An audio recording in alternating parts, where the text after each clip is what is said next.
want to welcome everybody and thank you guys for joining us today. My name is Jeran Culina and I am the Senior Policy Associate for Advance CTE. You are joining us for a webinar on CTE and Equity, the work of intentionally embedding equity in CTE programs. So welcome. This session is one of many in a series of Advance CTE webinars to support you in learning more about the cutting edge and innovative work we're seeing related to CTE across the country. This session will be recorded and shared with you on the Advance CTE website for your reference. And as I noted a little bit earlier, if you want to put in the chat where you're joining us from, it would be great to see all of the different states and cities represented. So feel free to do that in the chat. If you have any questions at any time as presenters are presenting, feel free to use the Q&A, which is either at the top of your screen or the bottom of your screen. I know we're Zoom experts nowadays, so maybe you don't even need that advice. We encourage you to submit them throughout the entire presentation, but just know that we're gonna save the end of the presentation for those question and answers. If we don't get to your questions, I will make sure to compile a list of Q&As and get those into a blog post a couple days after. So make sure you're still sending all of that information. And I want to get started now. And I'm just gonna say a couple of words before we get to all of our presenters. So just so you guys know, we have a great distinguished group of people coming to speak with you today. They've intentionally placed equity at the forefront of their work. So I want to welcome Spencer Sherman, the Chief for Innovation at the Rhode Island Department of Elementary and Secondary Ed, Chrystal Seeley-Schreck and Stephanie Glynn from the Wisconsin Technical College System, and Christina Dukes, the Deputy Director for Partnerships and Policy at the National Center for Homeless Education. They will be presenting in that order, so you'll get to see them in just a bit. Thank you all for being able to be open to present on this important topic around equity. We appreciate the insights and strategies you will provide in this presentation, but let me begin by just putting some foundation on the conversation for us at Advance CTE. So in the past 100 years of Advance CTE, there's been a significant shift to ensure that each learner has the opportunity for career and lifelong success. However, far too many learners still lack equitable access to high quality CTE programs in their cities, their counties, and their region. This changed dramatically through the Strengthening Career and Technical Education for the 21st Century Act, which we all know as Perkins 5. As states moved to Perkins 5, there was a seismic shift in the expansion and prevalence of the role of equity in the statute, including an updated statutory definition for special populations. The law embraces equity as a central construct and infuses it within nearly every aspect of Perkins 5, as you can see, from planning, uses of funds, and stakeholder engagement to accountability and reporting.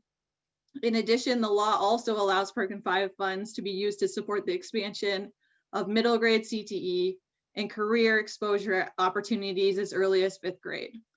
As states developed and began to implement their own Perkins 5 plans, Advance CTE was also doing the work of embedding equity into our own policies and practice.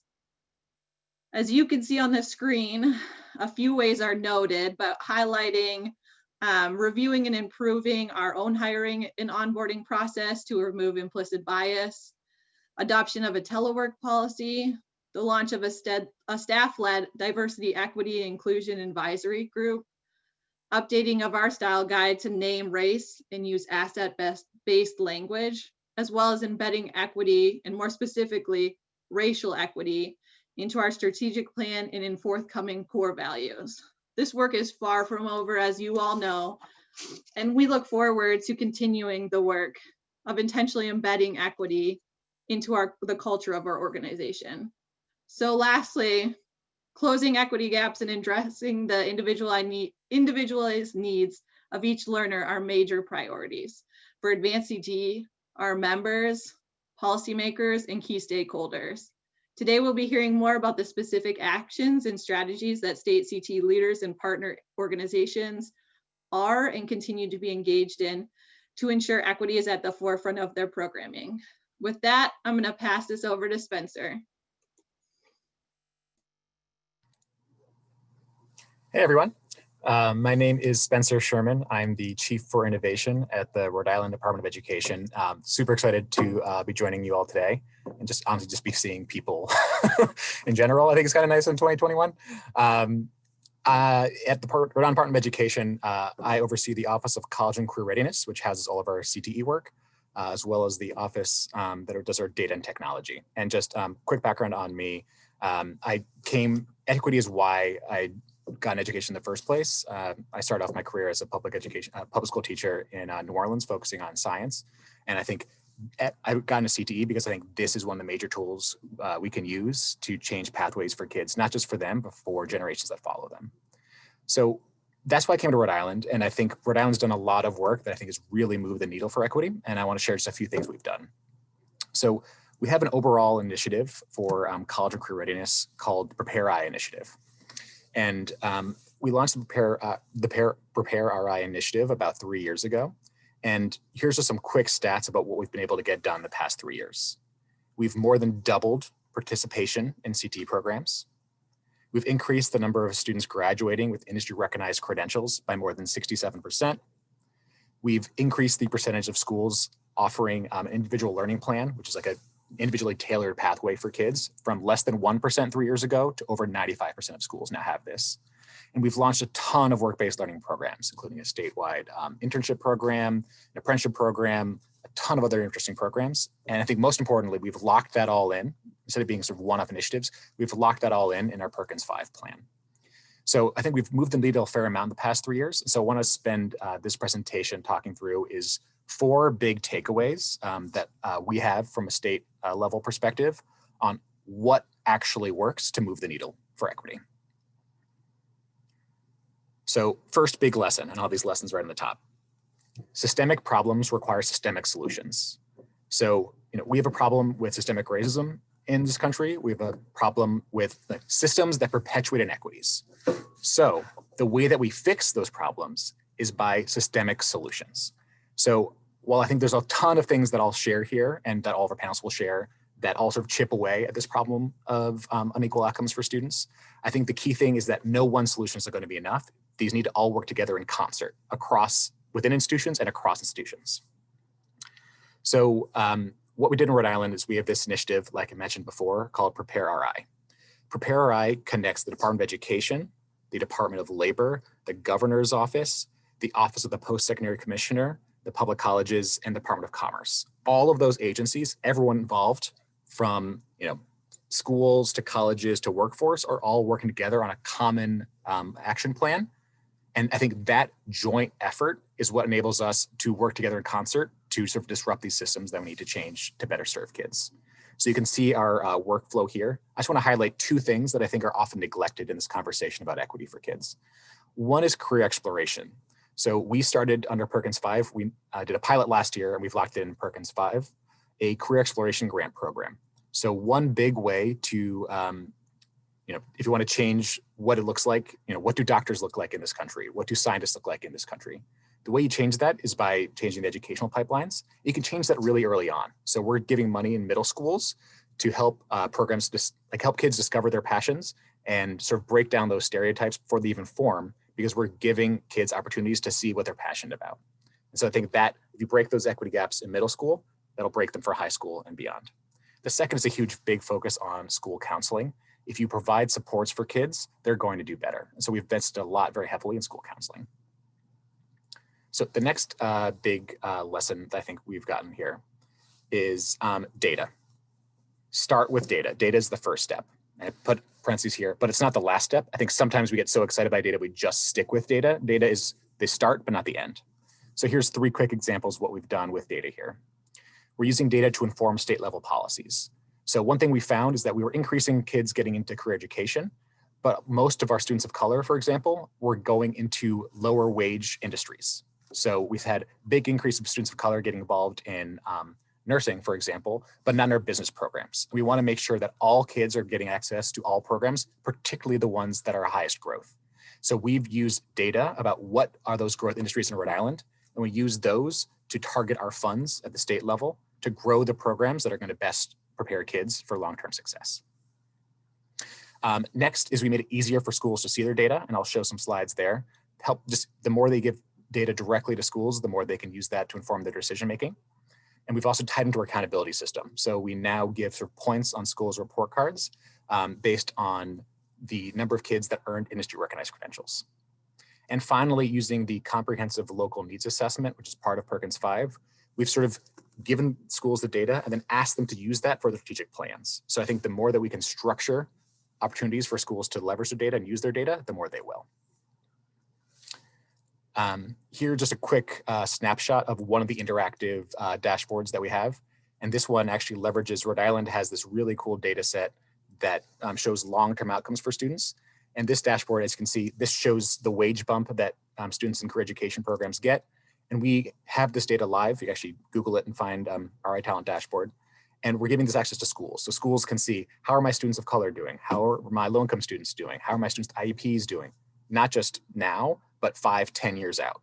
All of that's on our website, because the more you empower people with data, we think the better outcomes happen. The third lesson is to focus on support, not compliance.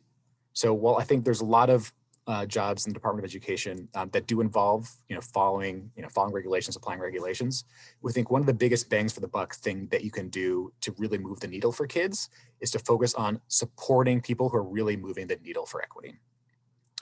And so what that means is what we've done a lot of is grant programs and pilot programs to highlight best practices from the field. So one program that I think has been one of our most successful programs, or ones that I recommend other states try out, is we start something called the CTE Equity Grants. So what we did this starting 2 years ago. We offered competitive grants to CTE programs to close a gap in their school. So the application said, look at the data for your school. What is a gap you see in your program for a number of people who are completing and earning degrees? So let's say that's women in IT. That was a big one that a lot of programs highlighted. Or another one was students of color in a finance program. So identify a gap in your program, do a root cause analysis. So we had them do like focus groups or surveys, things like that, figure out what's going on, and propose a evidence-backed data solution that'll solve that problem. We gave about $1.2 million to schools 2 years ago for the pilot. And now under Perkins 5, that is a permanent part of our CTE landscape. And part of the reason why I say this is important to sort of do these sort of pilot projects is because not only does that program benefit the schools directly involved in it who got the money, but now we're developing a library of best practices that we know work. And we have now not just us at the Department of Ed being experts, but schools being experts of here's what worked to move the needle for kids in my school, and they can train others. So we sort of hope that this becomes an indirect train the trainer type model of schools developing best practices that they can share more widely. And the last lesson that I want to focus on, I'll make sure my headset's actually dying as I'm talking. That's always great.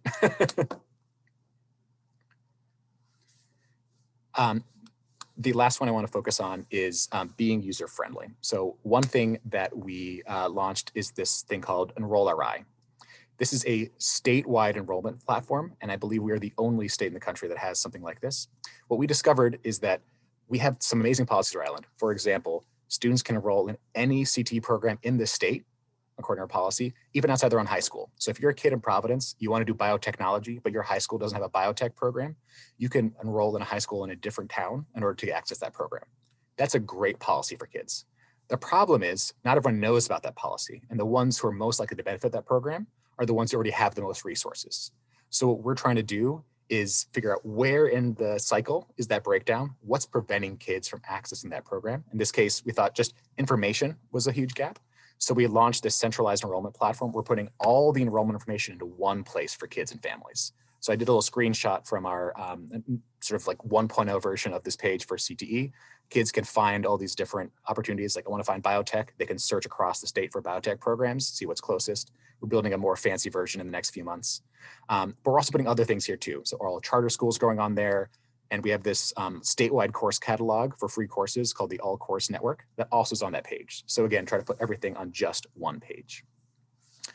And then I believe that's my final points. So I'll just quickly to wrap up because I know I'm just about at 10 minutes. Here's the 4 big things that I want you to take away from me talking. and I see some chats in the message, so I will be typing messages right after this, is think systemically. Systemic problems require systemic solutions. So try to break down silos across agencies to solve these problems. Second is start with the data. Otherwise, you have that old saying of, if you have a hammer, all your problems look like nails. Actually look to see, do you have nails, in which case get a hammer, or do you have screws, in which case grab a screwdriver. Go backwards from the data rather than the other way around, but don't stop at data. Third, focus on support, not compliance. So think about pilot initiatives as ways to develop best practices and elevate expertise from the field. So you don't have to build it on your own, and they can train other people. And finally, be user-friendly. Think about the experience directly for parents and kids, and use design thinking to build around them. So those are my big points. If you look on the right, I've got a link to some websites you can check out. And also I put my email address on there. So I'm happy to answer any questions that any of you might have. And with that, I'll pass it back to Jeran. Thank you so much, Spencer. I think there's so much importance in this cross-sector collaboration, in having funding available to actually be able to do the work as well. I know that we have lots of great speakers to get to too. So if you have questions for Spencer, feel free to put them in the Q&A box. I know some came through the chat too. So Spencer, if you're looking to answer some of them, they're in both places. I am going to now send it over to Wisconsin, and we got two great speakers to speak with us today about the programming they're doing. So take it away. Thank you, Jeran. Hello, everyone. I'm Chrystal, and really excited to be with you all this morning, and really appreciate that Spencer went first because he set out those 4 steps really clearly, and it's cool to see how they align with what we're doing in Wisconsin. So we can go to the next slide. So in Wisconsin, we work for the Wisconsin Technical College System, and we have 16 technical colleges across the state, and we've really emphasized equity and inclusion in all of our work.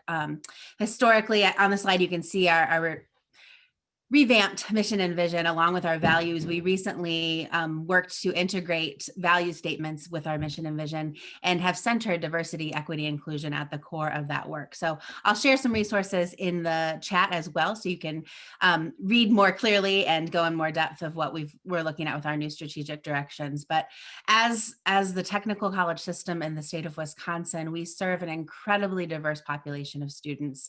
They're diverse in backgrounds, whether they're coming from students right out of high school or in high school still to adults looking for a second start to a career, or folks that are involved with the justice system. Our students are very diverse in their backgrounds, they're diverse in their demographics, and in their career goals. We serve everyone from students looking to transfer into 4-year programs for an engineering degree, or looking to get right into the workforce as a barber or a plumber apprentice, or business management, everything, all of the CTE careers that we all hold dear, we support through the technical college system. So our system as a whole, each of our institutions serves diverse populations, but collectively, we have at the center of our mission, success for all students.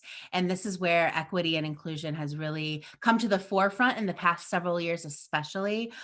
This year, we've had some really significant changes that Stephanie and I will talk through some of those specific projects and provide some resources. But I think something that's really set us in a good position to be doing this work has been our involvement with the Jobs for the Future Student Success Center network. We have been involved with that network across the nation for about 4 years now. And that network has allowed us to establish a Student Success Center in our state, which is run out of our state office for the technical college system. And it's really a way that we support our colleges, like Spencer said, support, not compliance. Being a state office, we often have that role of compliance, but integrating the Student Success Center has allowed us to also walk hand in hand with the colleges in a support role to let them know that we're walking alongside of them to do this work collectively. So through that network and that Success Center, we've been able to bring resources to our colleges to really help them understand how to implement guided career pathways, to really enforce those student support pieces that are needed to ensure that every student has the supports that they need, regardless of where they're starting from. Through that work with the Student Success Center, we've really emphasized disaggregated data. We've provided a new resource for all of our colleges through the Tableau platform, where we provide a dashboard of student success data. So each institution can look at their success rates and get it down to the hands of the faculty to understand at a disaggregated level who's doing well in their classes and who's not, and how they can actually look at what's going on in their classroom to make changes so that there's success for all students. We also have implemented a scale of adoption assessment for our institutions where they're able to assess where they're at as far as the guided pathways principles. And this past year, we've integrated an equity lens in that assessment to ensure that whatever they're looking at within the pathways is having that equity lens. So combined with those assessments and our Tableau data dashboards, we really have focused on giving our institutions the tools they need to look at the challenges that their students face and the work they can do in their classroom to meet those challenges. So finally, the 60 Forward effort that we've also engaged with is part of a national network that we're involved with to work towards 60% credential attainment for 25 to 64-year-olds by 2027. And we've worked across multiple systems in our state, working with all sectors of higher ed to come together to provide professional development for our faculty to help ensure that they can have equity in their classrooms. Next slide. Just wanted to highlight a few of the things specifically in our refreshed mission and vision that we've brought to the surface as far as innovation and transformation. And we're really, it's been at the heart of our work, but we're really making it explicit. And right now working through our institutions on some commitments to progress that were just released this past year in 2020 to really make explicit the shifts we need to make in Wisconsin. We do have some pretty stark equity gaps when it comes to attainment rates based on racial demographics. So that's one area we're really putting a lot of attention right now. And with that, I'll take you to the next slide and I'll turn it over to Stephanie to guide through some more specifics. Thanks, Chrystal. Good afternoon. My name is Stephanie Glynn, and I'm the Education Director for Student Success with WTCS. So start off, as WTCS has continued to emphasize the focus on equity across our system, there were 2 existing system-wide groups with representation from each of the 16 technical colleges. There was also members from the system office that would meet regularly to discuss DEI efforts, specifically a HR manager group that would focus on employees, and then the student services personnel focused on students. They were ultimately brought together at the direction of the president's group to form one system-wide diversity, equity, inclusion group. And the focus there was to emphasize DEI institution-wide. The equity report was created by this group, and this was really a co-creation amongst different members of the colleges and then members of the system office. So this is just another example of walking alongside the colleges as they're engaging in this work. So the purpose of the report was to bring attention to the experiences of minoritized populations through a data-driven report, specifically written to illustrate equity gaps in employment and student enrollment and success. The initial report was in December of 2018. There's currently a second iteration that is in development and should be released soon. But it was communicated upon its release on a very broad scale across the system. We were sharing it with each of our respective groups, faculty, staff, administration, and really emphasizing that data and creating and sharing common language along this work. So within the equity report, the work group established 3 system-wide goals for addressing equity disparities. Along with those goals, there's action steps. So the data was put out there, and then also action steps. As Spencer said, the data isn't enough to just put out there. So the first goal was to identify equity gaps in student and employee data. The second goal was to review and address missing data points that are important for accurate understanding of equity at each institution. And the third goal, institutionalize a culture of equity and inclusion that is supported and maintained by planning resource allocation and the expectation that equity and inclusion are the work of each employee at the college. Next slide, please. So once this equity report was developed, there was time for some local implementation. So everyone has had an opportunity at this point to review the data, see some of those stark disparities across our state. So the leadership team at WTCS then made some funding available through Perkins in the name of a grant called Capacity Building for Equity and Inclusion. So the purpose of this grant was to provide resources to help the colleges address these 3 goals specifically. to create structural changes and build capacity. So in the first year of the grant, so 2019, 2020, the deliverable was for each college to create a local equity report. And this was to identify district-specific data. In the current grant year, the colleges are addressing the second goal of identifying those missing gaps. So really focusing in and honing in on the specific gaps within their district. And they've also begun to implement changes to address equity gaps that have been identified within those local equity reports. Another way that our system has leveraged funding to address equity was the quick response to the immediate challenges our colleges were facing with onslaught of the COVID pandemic. Our office allowed revisions of both Perkins and state grants, enabling the colleges to quickly provide technology in the form of expanded on-campus broadband access, in addition to laptop and Wi-Fi hotspot rental to students. One college in particular was able to provide technology access to over 300 students, enabling those students to persist with their educational goals. I'll turn it back to Chrystal to discuss some of our next steps. Thank you, Stephanie. And I know we just have a minute or two to wrap up. And I think as we've highlighted, we've shown you some of the strategies we're using in Wisconsin. And I think one important thing I'd like to highlight is that we're taking equity inclusion out of the silo of being something that's worked on by the equity and inclusion group, and really making it integrated into the work plans of every staff member, every faculty member, every administrator. Equity is part of all of our work. And I think that is really an important part of our strategy, that it's not something that falls on one shoulder, one set of shoulders. It's really something all of us have to work towards. So the final thing we wanted to note is that we've been engaging with a pilot project this year through NAEP, the National Alliance for Partnerships for Equity. And that has been specifically to amplify our equity work with Perkins 5. And we've been engaging with this work really to strengthen our equity lens and to elevate the work that we're doing to make sure that it is systemic, to make sure that it is strategic, and specifically to make sure that our comprehensive local needs assessment is as effective as it can be. So we've been working with this project with several other states to revise our RCLNA process, really emphasizing how to center student voice and community engagement to ensure that the practices we're implementing actually are meeting the needs of our diverse population. So one exciting thing we're working on right now is our equity alignment tool, really trying to help colleges align the work that they're doing for equity across different initiatives, everything from Office of Civil Rights compliance reviews to accreditation needs, new program approvals. There's different areas that different parts of the colleges may be working on for equity. We're hoping this tool will help them see where the comprehensive local needs assessment can be a lever that can be used across those different initiatives to streamline and synthesize equity needs. So with that, I will turn it back to Jeran, but we're really excited to share more about our work in Wisconsin and welcome questions at the end. Thank you.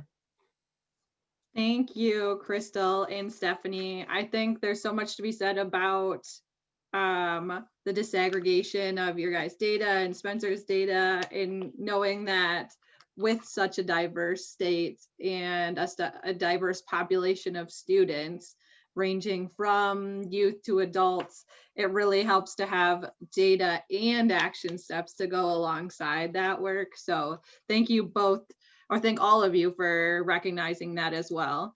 So this work does not just happen within the states. There's also partner organizations that support the work that happens across all of the states. And Christina is joining us today to talk about some of the work that they have been doing in setting just a foundational for us on understanding homeless populations as well. So Christina, I am going to hand it over to you. Thanks, Jeran. So my piece of today's discussion will really focus on zooming in on a particular subpopulation of students that are named as a special population in Perkins 5. And so part of Perkins 5's overall increased focus on equity. I am with the National Center for Homeless Education, the Deputy Director of Partnerships and Policy, and I just want to draw your attention to the fact that my email is there. We are here to support the field, and so if you have any questions, feel free to email me following the webinar, and I'm happy to support you. Just a little bit about NCHE. We are funded by the U.S. Department of Education to serve as the Federal Homeless Education Technical Assistance Center. I've listed some of the resources that we make available to the field there on the screen. So again, please check out our website. You can call or email our homeless education helpline with questions.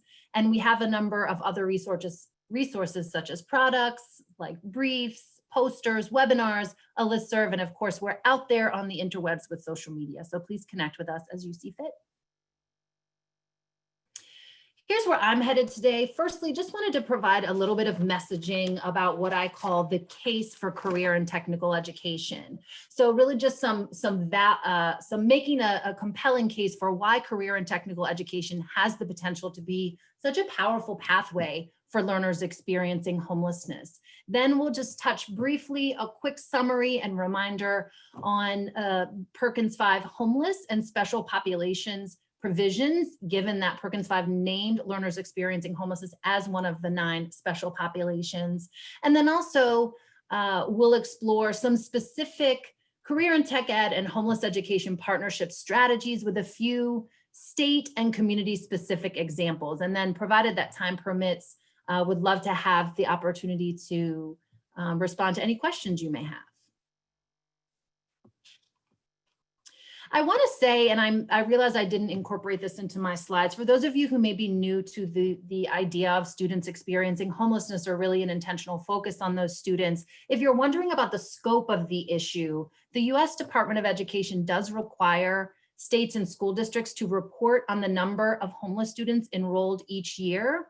And the last year for which we have certified national level data is for school year 17-18, and just over 1.5 million students in pre-K through 12th grade were identified as experiencing homelessness. So this is a widespread issue and one that we expect may increase given some of the economic fallout that we will see from the pandemic. What you're looking at here on your screen really teases out again some of those equity issues that we need to be focused on. The University of Chicago, specifically their Chapin Hall Center, did some research on which groups of young people are at the highest risk for experiencing homelessness. And you'll see some of the subpopulations there that you might expect. So youth of color, Black or African American, Hispanic, non-white, low income, unmarried parenting youth, LGBT youth. But if you look in that upper left corner, the group of young people with the highest risk for experiencing homelessness are those without a high school credential. And so the point that I really wanted to drive home with this slide is, number one, we know what's called the education premium, that general body of research that states that people with higher levels of education are likely to have higher paying jobs, greater access to employer provided benefits, lower levels of unemployment, lower levels of dependence on public benefits. And so the bottom line is education really can be such a critical support to help young people be equipped to secure living wage employment and be able to secure and remain stable in their housing. Zeroing in a little bit more, sorry, next slide. What you're looking at, and I want to just decode a little bit of the terminology there. When you see McKinney-Vento there, or MV, the McKinney-Vento Homeless Assistance Act is the main piece of federal legislation that outlines the responsibilities of state departments of education and school districts with regards to supporting learners experiencing homelessness. So that's what that language there means, McKinney-Vento or MV.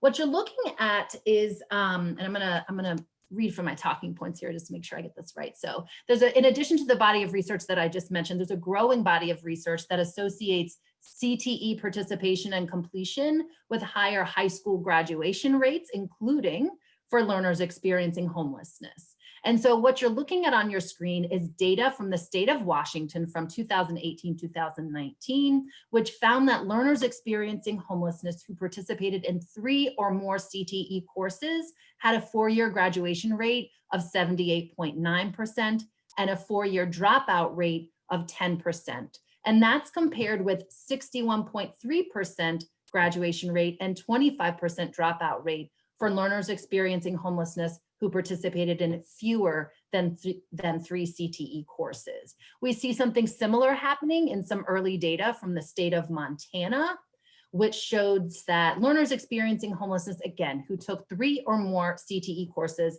had a 4-year dropout rate of 4.6%, as compared with 8.9% of students experiencing homelessness who participated in fewer than 3 CTE courses. So again, quick just level setter. As a reminder, Perkins 5 added 2 new subpopulations as special, 2 new student populations as special populations that we tend to interact with quite a bit at NCHE. That's individuals experiencing homelessness and youth who are in or have aged out of the foster care system. And again, for those of you who maybe are new to this topic, there tends to be quite a bit of overlap between involvement in the child welfare system and experiences of homelessness upon aging out. So just a reminder that this new statutory designation does require an intentional focus on supporting special populations in areas such as state CTE plans, local CTE applications and plans, CTE funding usage, and data and accountability. And of course, this paves the way for greater partnership and support of populations who can really benefit from CTE pathways, but might face unique barriers to CTE access and success. On that note, would love a little bit of interaction with you guys if you're willing to just type into the chat. CTE provides an important education pathway option for students experiencing homelessness, and yet these learners may face some unique barriers to CTE. So just kind of a little popcorn if you want to type in the chat. What do you think some of those barriers might be? And I'll just pull up the chat here. Okay, lack of transportation. Moving, so residential and school mobility, exactly. Attendance, right, students experiencing homelessness do have a higher rate of chronic absenteeism.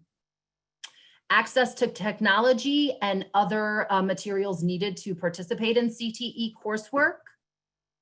Understanding financial options, maybe for instance, paying for post-secondary CTE pathways in particular. Affordability, so yes, financial barriers.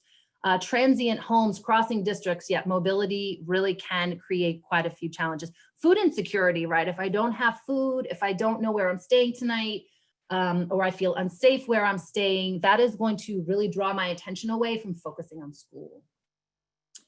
Let's see, ability to be reached by phone, lack of childcare, lack of family support. Yeah, you guys are knocking it out of the park. Thank you. So I'm gonna just let that, please keep chatting that up. You really hit the highlights. So I guess just in the next slide, I'll kind of land this plane, and I love SpongeBob. So here's me cutting to the chase of what I've just said. CTE holds promise for learners experiencing homelessness to advance educationally, secure living wage employment, and make sustainable exits from homelessness. But intentional partnership between CTE, homeless education, and the homeless response system will help make good on the promise of CTE. On that note, how's that for a transition? So Advance CTE has a brief series called Making Good on the Promise, and we did partner with Advance CTE to author a brief specifically on improving equity in CTE for learners experiencing homelessness. So the next few slides that I presented are really pulling from that brief. If you want to dig in, you have that link there. A few just general sort of things to have in mind as you're approaching strategies for partnerships. So don't forget to really leverage those new Perkins 5 special population provisions. Also, collaborate across homeless ed and CTE to really think through, maybe delve a little bit deeper into that conversation we just had in the chat. What are the unique barriers we're seeing learners experiencing homelessness face? And what are some tailored and innovative strategies that we can use to address some of those barriers? Also, don't forget about developing intentional outreach and recruitment strategies. And this goes back to some of what I think Spencer even said, like school counseling and letting students know upfront what their options are. will help increase access to CTE. And in fact, special populations recruitment is one of the provisions included in Perkins 5. Don't forget that data also, leveraging data to identify and close gaps for McKinney-Vento students and other special populations. Again, a new requirement under Perkins 5 to disaggregate the special populations data to really zero in on what their needs are. And it's a good idea, and this is a pattern of partnership we're seeing across CTE and homeless education to provide professional development to relevant education and service provider staff to learn about each other's programs, the populations you serve, and how you can partner to serve them together. If you want to get into the nitty-gritty, so to speak, here are some concrete suggestions I'll make, and then I'll share a few examples of how this is played out in communities. Never hurts to reach out, right? That's the first step of building any kind of professional partnership. Connect with your CTE counterpart or your homeless education counterpart, depending on who's on today's webinar. If you weren't aware, under federal law, every state has a state coordinator for homeless education housed in the Department of Education, and every school district has a local homeless education liaison, and they both serve as the key homeless education contact in their state or district respectively. And you can find their contact information on our website. If we happen to have some homeless ed folks joining us today, you can find state CTE director information at that link. Also, when thinking about partnership, focus on concrete efforts with mutual benefit. So again, if you're inviting someone to a partnership, it's a much more attractive invitation to say, I want to understand what your needs are. I'd like to share what my needs are. Where can we meet in the middle? So there's a give and take. And it's also a good idea. You may want to start in the abstract, like let's just brainstorm and think about how we can partner, but you'll want to move fairly quickly to some concrete action steps to ensure progress towards shared goals. Start somewhere and build, right? You might be thinking, wow, there's so much we can do, so much we need to do. How do we do it? Just start somewhere and build. If that means it's easier to focus on lower hanging fruit, so goals that might be achieved with relatively limited effort, then do that as your first focus. But over time, then maybe be willing, as you see sort of the return on investment of your partnership efforts, to take on more complex issues that would require more effort but yield greater impact. And don't forget to continue to invest, right? You probably don't want to, it won't be enough just to have one conversation. You may want to establish ongoing communication with your partner across the aisle, whether that's your CTE partner, your homeless ed partner, a youth homelessness response partner, and then assess in those periodic conversations, assess, hey, how are our joint efforts going? Are they effective? Do we need to consider additional action? And do we need to discuss emerging issues? A few examples for you from local communities. So Arizona, and I do want to mention specifically some of the things NCHE has done. So we host annual meetings for state coordinators for homeless education from all 50 states and even outlying territories. And this has become, we had someone from Advance CTE join us at last year's annual meeting to co-present with me to state coordinators about CTE. And it really is a topic of growing interest among homeless education stakeholders. So just really want to reiterate, if you're in CTE, we invite you, we want to hear from you, and we're interested in partnering. Arizona specifically hired a special populations or grant program specialist to serve as a statewide resource on post-secondary or secondary CTE supports for special populations. Montana, shout out if we have anyone on the line from Montana. They've really taken this issue of a focus on data to the next level. So in their state plan, they established a state CTE data review board that does include the state coordinator for homeless education and state foster care point of contact that meets twice a year to review disaggregated data, particularly on special populations, share program updates, and plan any needed technical assistance or training that they think should be provided to the field. Kentucky, and again, this goes back to the stakeholder engagement Jeran was referring to. Kentucky's Perkins 5 state steering committee included both state and local level homeless stakeholder representation. And then in Prince George's County, Maryland, just to the east of the DC border, that's where I live actually and work from as well. So Prince George's County, and I'll mention this as just something to think about. The Department of Housing and Urban Development has funded something called the Youth Homelessness Demonstration Program, or YHDP. Many counties, communities across the country have received funding for to develop and implement a coordinated community plan to respond to youth and young adult homelessness. Prince George's County is one of those communities. And so as part of their YHDP work, we have a specific stakeholder group where we have homeless education, youth homeless response, and CTE representation meeting together to discuss barriers and specific action plans to address those barriers. I don't know if we have time for this right now, Jeran, but I think it'd be great if you want to do one of two things. I see some shout outs in the chat. If your state is doing something specific related to supporting learners experiencing homelessness, go ahead and drop that in the chat. Or if you're willing, right, it's great to come to a webinar and learn, but then it's easy to go back to what we normally do and we get busy. So is there one thing that you've heard today from myself, I guess, in terms of supporting CTE access and success for learners experiencing homelessness, a next step you're willing to commit to? Or if you want to throw in something you learned from my co-presenters as well, that's great.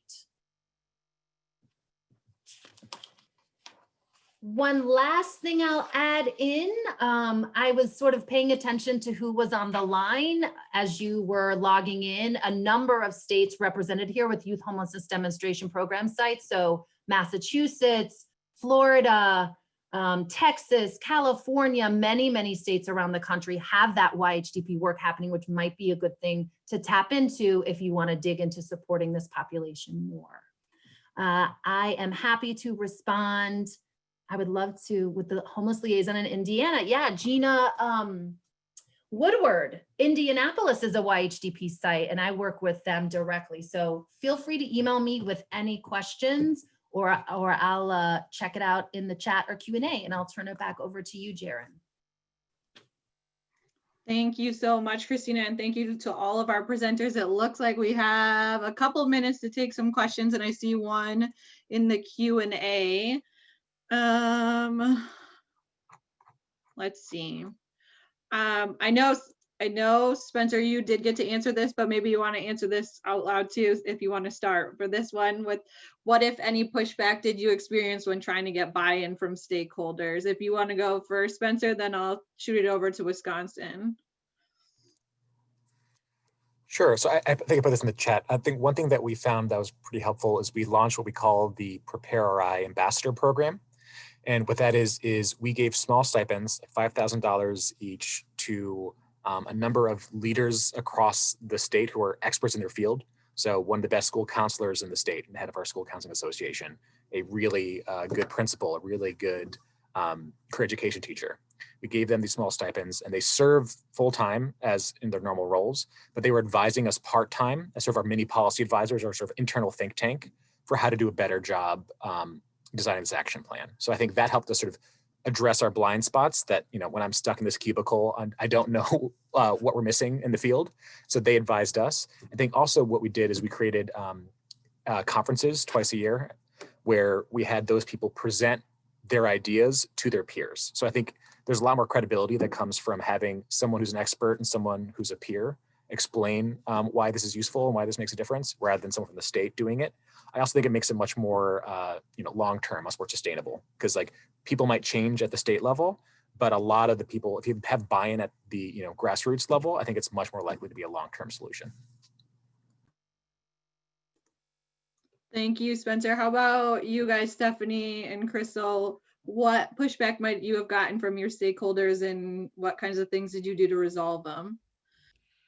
I'll start off first. I would say initially, we've been doing the equity work for a number of years, and several years ago when we started the work with the Student Success Center, we really had to set the stage as the equity work having the economic imperative of the equity work, why it was important to do this work from an economic perspective, and kind of had to make the case for the work. because it was seen by some as another initiative, another thing to put on people's plates. However, that initial work that we did and the building that we've done since then, now it's no longer an optional piece that folks integrate into their work. It's integrated into all the work and is something that folks are on board with. And I think it's because we made the case initially, but also we've worked at every level of the system. So working from engaging with faculty and also engaging with our presidents and our board of directors to have them get education on equity and inclusion, and make sure that from the highest level to every piece in between, people were getting the resources they need to understand equity and then understand what it means for their specific roles. Stephanie, do you have anything to add on that one? Yeah, the only thing I would add is it's continuous as well. And we talked about walking alongside our partners, and we continue to do that in our day-to-day. We have those group meetings with every single college represented during each of those meetings. So it's always a top of the conversations, always on the agenda. What's new, what's happening at your college as it pertains to equity. So I was lucky enough to come in at a time that there was not a lot of convincing needing for stakeholders at this point. There's a lot of folks on board, and the train is rolling forward. So it is an exciting time. Now, Christina, I think it maybe is framed a little bit differently, but how do you get stakeholders to maybe engage in the conversation around homeless education? Obviously, COVID has changed things a little bit differently, and we know that evictions are going to only continue to be expanded. So how do you make stakeholders be more engaged in the conversation? What do you do to resolve the issues of any pushback? Well, I think there's a couple of things. There really is a messaging piece to sort of frame a compelling case for partnership. So number one, I think not for nothing.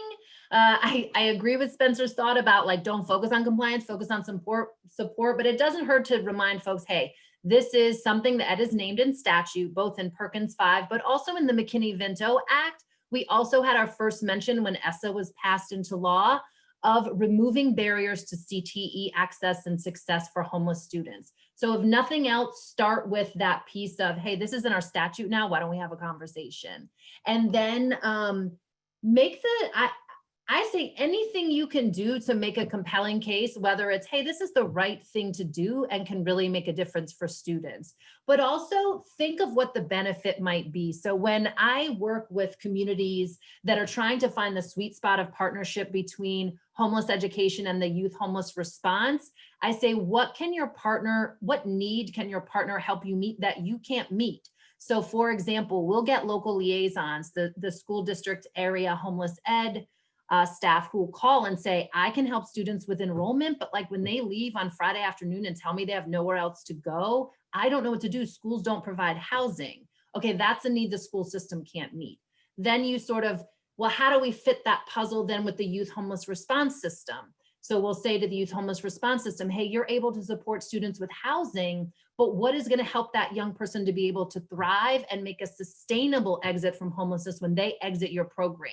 There are needs that can be met across these programs that will benefit both parties. So for CTE and homeless ed, I think it's just identifying that mutual benefit and the compelling case. I am gonna try one more question. We'll see. I see one in the chat. Let's see. Data quality. So if somebody wants to jump in on this one, it's a question about data quality to pursue equity work. Any advice on how to validate or verify special population counts in data? Does anybody want to, I'll look for unmuting if you want to try to answer that question. I can start. So don't feel like, so if you're a CTE staff person at the state or local level, don't feel like it's all on your shoulders to identify homeless students. There's already an ongoing body of work where state departments of ed and school districts are collecting data on students experiencing homelessness and reporting it to the Department of Ed. So really tap into that existing network where local liaisons are working on identifying students experiencing homelessness and recording and collecting data on them. Not for nothing, one of the hot topics that we hear between CTE and homeless ed is how are we identifying and referring across programs when we when we know a student is in need of support. So I would just say tap into what's already happening. Same with migrant education, those migrant recruiters that are identifying migrant students. And one thing I would just add is building on what Christina said, I think the more that you can use passive reporting rather than active reporting, the more likely it is that you'll get really good data. So build in like the back end exports, like we already have data systems at schools, you have data systems at districts. If you can set up processes where you have like 2 of those data nerds at the state talking to the data nerds at the district, and they can set up that pipeline where the data comes in. When it's passive, it'll give you a much bigger data set, which then you at the state can process and share in a way that's more user-friendly for the districts. I think that'll make sure that you give the data to people who can actually act on it.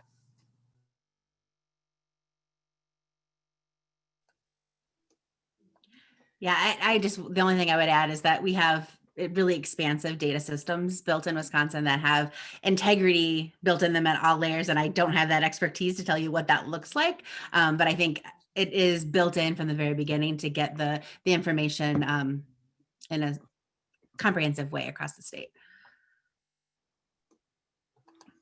Well, I better close this out. I know that we could probably talk about this stuff forever, and the conversation doesn't end because the work of equity is not done yet, and it will continue to be done throughout the time. All of these states work on it, and every state that's on this call continues to work on it. So thank you for joining today's Advance CTE webinar. After leaving this meeting, please complete the quick evaluation that's going to pop up. We want to make sure that the series are meeting your needs. I want to thank all the presenters, obviously all of the great work that's happening. We're going to follow up with the Q&A that were asked in this session. If you have additional questions, I'm sure all of these presenters are more than willing for you to contact them and talk with them about some of the work that they shared today. We do have another webinar coming up on January 28th, and we hope that you'll join us for that. And lastly, don't forget to save the date for the Advanced CTE Spring Virtual Meeting. The registration for that should come out in the next couple weeks. Thank you all, and I hope you have a great week and a great weekend. Thank you for coming to the Advanced CTE webinar.